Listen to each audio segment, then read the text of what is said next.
देखिए आज जो रैली है, मार्च है, ये हमने किया हुआ है 4x4 की, जो यहाँ पे हमारी फ्रंटियर 4x4 की जो ऑर्गेनाइजेशन उन्हें पोस्ट कर रहे हैं। और मैंने को रिक्वेस्ट की है कि हम 14 अगस्त के हवाले से तमाम गाड़ियों पे पाकिस्तान का झंडा लहरा कर हम निकलेंगे, एक अमन का पैगाम देंगे, एक खुशहाली का पैगाम देंगे। और उसी के लिए हम निकल रहे हैं। आज शाम को यहाँ पर जो है एक प्रोग्राम भी हमने रखा है गवर्नर हाउस में, रात को आतिशबाजी का प्रोग्राम भी है। आज गवर्नर हाउस के दरवाजे पूरे ज़िंदगान पेशावर के लिए मैंने खोले हुए हैं, खैबर पख्तूनख्वा के वक्त के लिए खोले हुए हैं।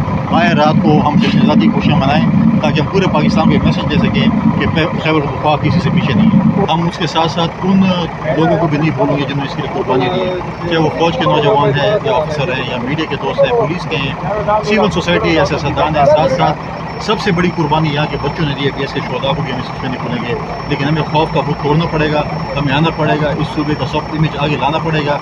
और इसी सिलसिले में आज हम ये फंक्शंस कर रहे हैं और इंशाल्लाह